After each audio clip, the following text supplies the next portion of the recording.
So we're now in the Arsenale, where our pavilion is located. I'm just walking towards the front.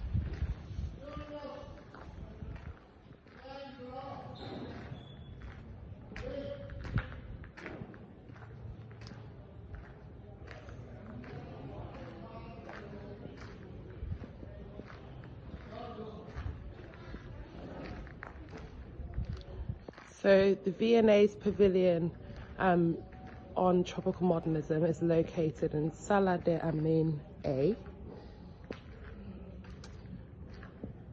And here we are at the entrance of the V&A's Applied Arts Pavilion in collaboration with Kwame Nkrumah University of Science and Technology and the Architectural Association in London.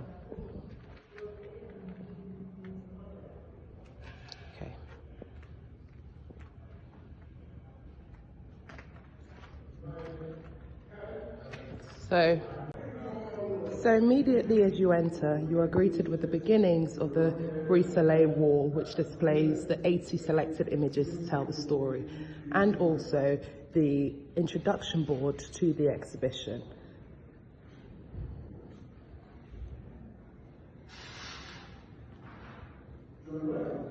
This introduction panel includes a quote from Dr. Tristram Hunt, the director of the V&A in London, and President Chikuto, who is the president of the La Biennale.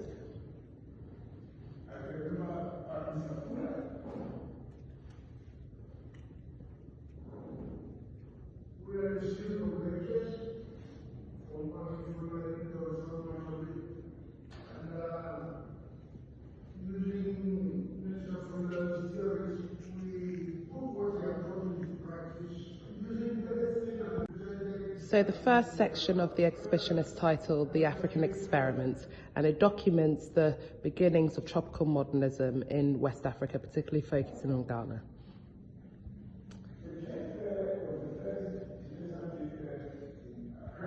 So with all the text panels, they are presented in English and also in Italian. And here we're talking about the beginnings of tropical modernism, where Jane Drew and Maxwell Fry came and were working in Ghana, building lots of schools in Ghana and also other parts of West Africa, such as Nigeria. And in this section, there are 20 images selected to show and tell that story.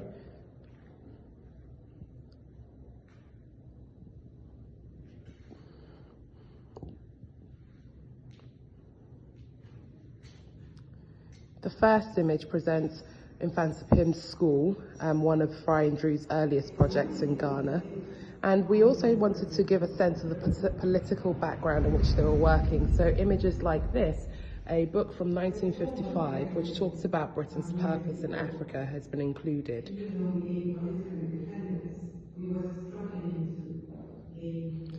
Other key images that tell the political background of this part of the exhibition are ones like these that show the colonial government of the day.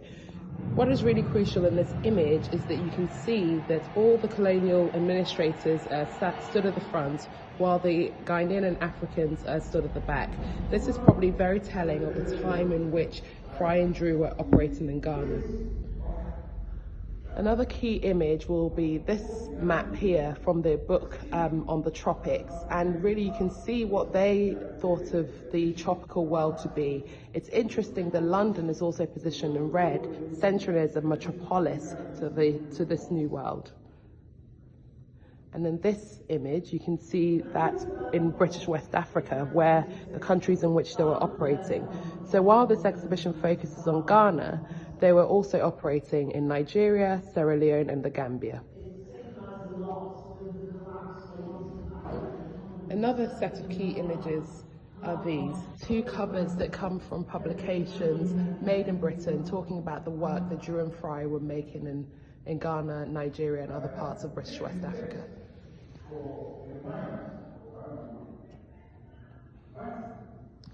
The brise-soleil pattern, this brise-soleil wall, has really been inspired by the University of Ibadan's facade of the Kennedy Library. So you can see in this image the elements of the brise-soleil that we borrowed to form our brise-soleil pattern. Another key part of this brise-soleil pattern that we have made is that we have used the boxes, and which would have typically provided shade and light, to be the method in which we display images. And this for us was inspired by the brise-soleil patterns themselves, but also the light boxes and image slides you find in the archives at the AA.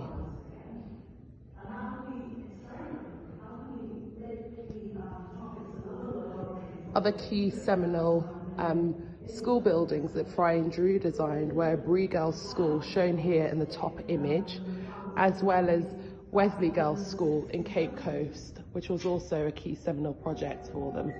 They're also displayed here images of the Accra Community Centre, another major project for them in Accra. On the bottom image, you can see a mural on the facade of the building by Kofi Antoban, who would later go on to become the state artist for Ghana in Nkrumah's era. Part of our work in producing this exhibition has really been to uncover the archive and name those who are missing from the archive. So in this picture here, we see Theo Clark to the right. Theo Clark was one of the first generation of trained and qualified architects in Gold Coast, and which became Ghana.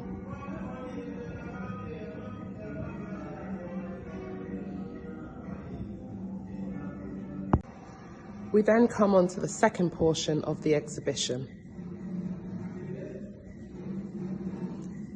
So here we have a section on the independence era of Ghana, and it's titled "Africa Must Unite or Perish," a quote taken from Dr. Nkrumah. So in this section, we're really interested in looking at the power political structures that informed this architecture, or a background to this architecture. So we're really looking at Nkrumah's dream of independence here, and the Pan-African dream in which he saw Ghana situated. We're also really interested in how Nkrumah used architecture to fulfill these moments of independence. So this first set of images really present the political background in which was operating at the time of this of Tropical Modernism. So key images in this section include this image on the top here, which show a meeting of the West African Students Association held in London. Many of these people would go on to become key figures in the independence and liberation movements across West Africa and also other parts of Africa.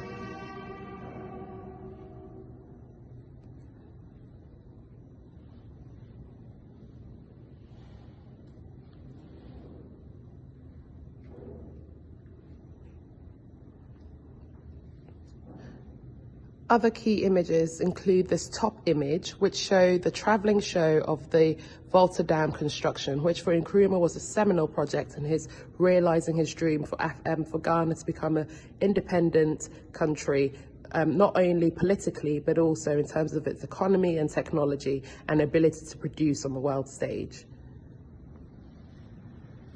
Newspaper clippings such as these show the way that for Nkrumah, architecture was as important in realising this dream. So this image comes from the George Padmore Library in Accra, and it shows a cover of a newspaper from 1963 that says, "This is a new Ghana that Kwame Nkrumah is building," really signifying the role that architecture was playing in the future of this new nation.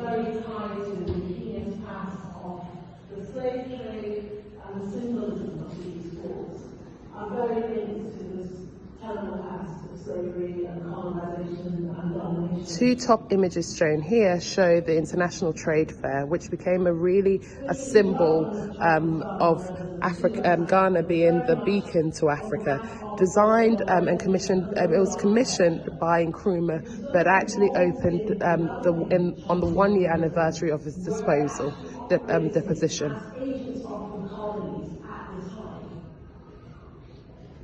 They were able to start both experimenting and adapting the international style to the requirements of the tropics. West Africa did become this perfect laboratory for these things to happen.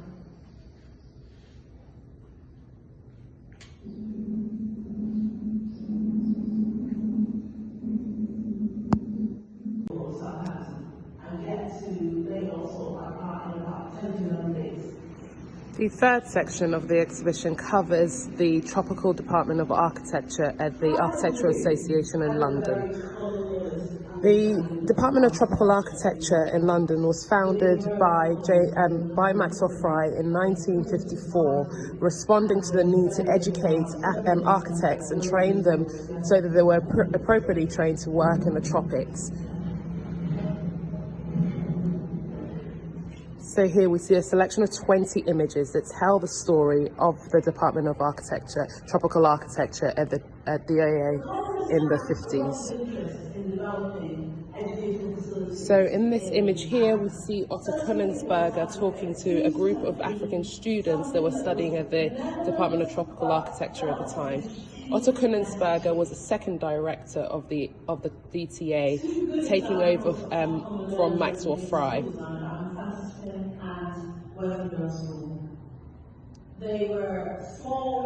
For us, lots of our work was also about giving names and voices to those who are missing from the archive. So previously, this image has been held in a Royal Institute of British Architects archives, but the black architect in it has never been named. The caption of the image, this says, "Fry with African architect."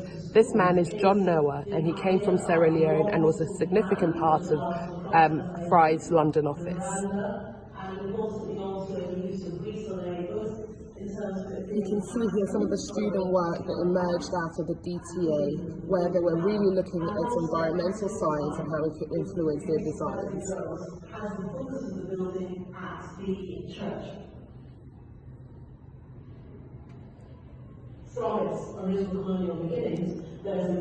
Newspaper articles such as these, Learning to Build for the Tropics, really show what the DTA at the AA was trying to achieve.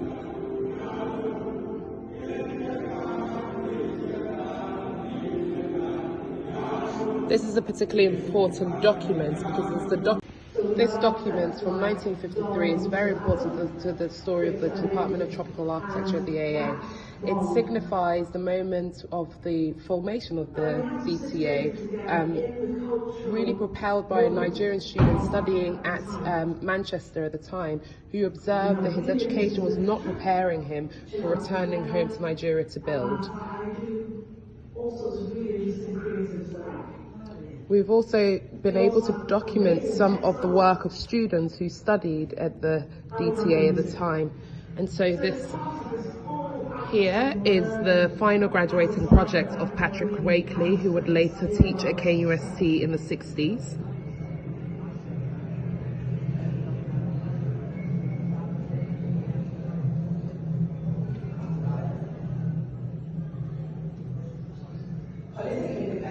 This image here shows some of the students and staff and faculty of the DTA in the 60s. This image here shows Denise Scott Brown's thesis project, which was sited in Onitsha in southeast Nigeria. Here we can see crits at the DTA taking place.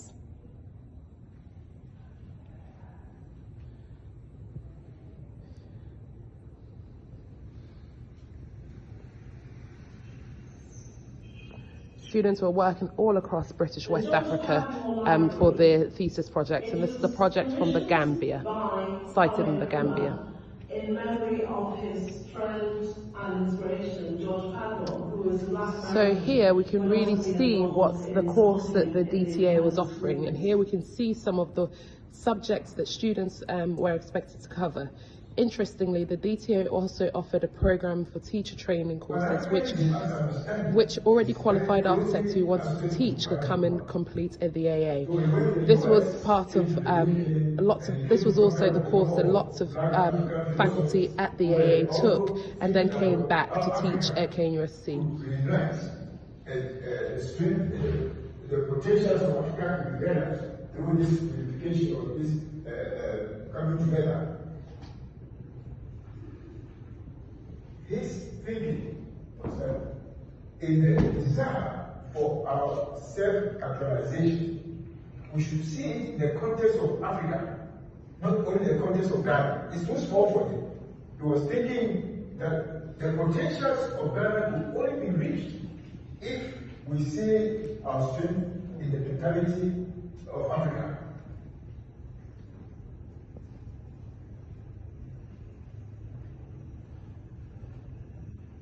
And so now we're in the last section of the Bruxelles exhibition.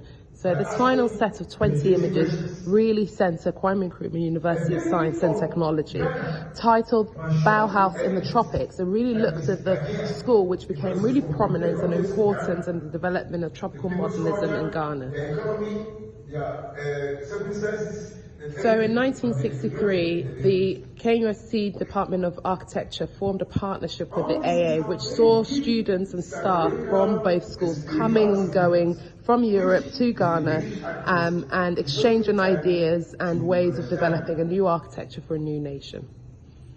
So the 20 selections of images here really try to tell that story of Kwame Nkrumah University of Science and Technology's Department of Architecture during the 60s, where it was really a cosmopolitan hub of innovation and leading thinking towards how we would develop a tropical architecture suitable for the climate of Ghana. Interspersed in a very concentrated part of the campus, which is enormous. So the first image here shows the School of Engineering by James Cubitt and Partners. Other seminal images to note in this section are images like this from the Arena magazine, which was published in the 1960s. So we can see John Lloyd, who became the first head of the department, to the right. We can see Jane Drew in the centre, and Buckminster Fuller just next to her. This image comes from a field trip undertaken by the whole faculty and students, where John Lloyd had organised a field trip to London for 6 weeks, where students got to spend time in the AA, but also visiting other parts of the UK, such as Wales and Liverpool and Manchester, amongst other cities. Fantastic experience for me growing up in that environment. John Lloyd was also really responsible for changing the course and introducing, of course, the centred African knowledge and African building cultures. People like Jane Drew and Maxwell Fry can be argued to have been quite dismissive of the architecture they found, but John Lloyd's leadership really brought together a new program which instituted the History of Cultures program, where students were expected to really understand the community and design and work with communities. International modernism. It's about 8 to 10 story high building. Significant buildings we can see here are displayed. So this is Africa Hall just after it was completed.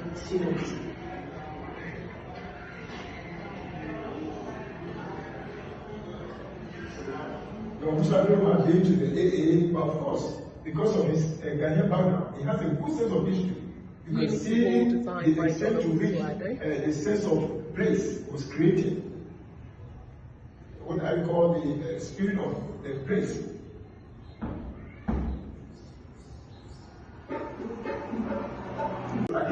During the partnership with the AA, the KNUST Department of Architecture had some amazing people coming to visit its participants, such as Buckminster Fuller, seen here in this image from Patrick Wakeley's archives. The department also produced these reports called the Occasion Reports, which documented the happenings within the school.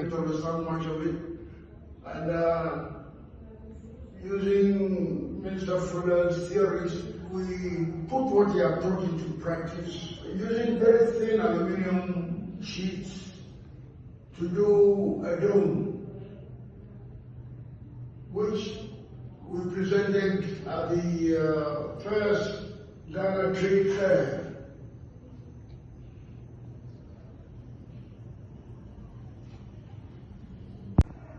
The Bruxelles section concludes with the fall of tropical modernism, which really charts the end of tropical modernism as the dominant style in Ghana's architecture. It seems to have coincided with the overthrow of Kwame Nkrumah in 1966, and also the invention of the air conditioning units, which really made the climatic designs of tropical modernism seem to become irrelevant. But of course, in an age of the climate emergency, we can learn a lot from this architecture and think about how it might be adapted with the new information and standards that we have, and how we might again use this architecture to design a better suited climate for our environments today.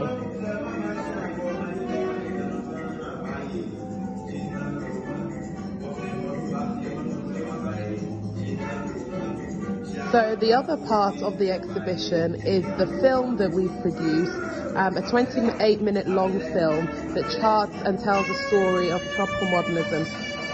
It features 16 buildings that we visited while in Ghana in January 2023, as well as interviews with 4 people, although we interviewed a total of 12 people during our research trip. So the film area is made into a separate space within the exhibition with these curtains designed by Nana Biamara-Fosu and Bushra Mohammed. The Brise Soleil wall you see was also designed by Nana Biamara-Fosu and Bushra Mohammed. So the film screening area, once open to the public, is a very immersive experience, and it's been a very much a well-enjoyed part of the exhibition.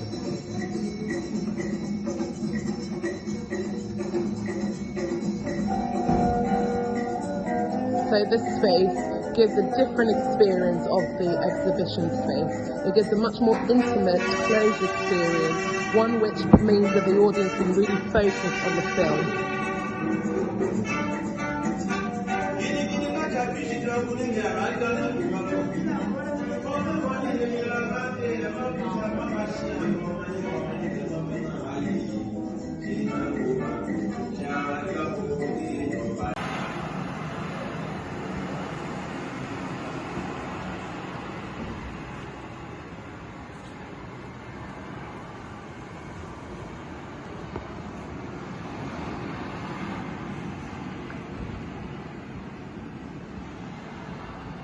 Ghana's past, in terms of its governance, is very tied to the heinous past of the slave trade, and the symbolism of these forts are very linked to this terrible past of slavery and colonization and domination.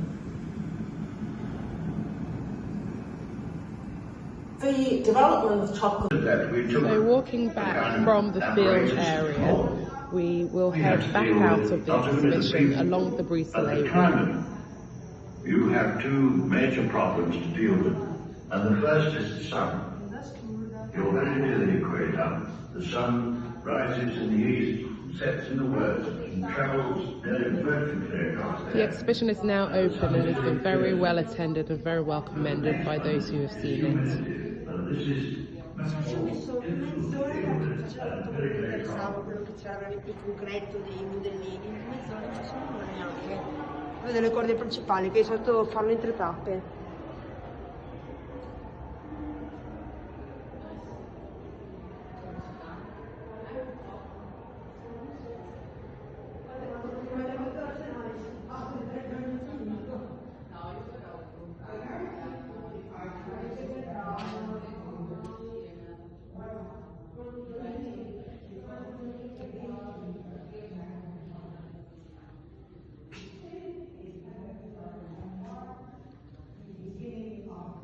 So this concludes the virtual tour of Tropical Modernism, Architecture and Power, the presentation of the Victoria and Albert Applied Arts Pavilion at the 18th Venice Biennale in Venice, Italy. This project was created by the V&A, the AA and KNUST University, and we thank you all for your support and the knowledge that you have shared to make this possible. Thank you.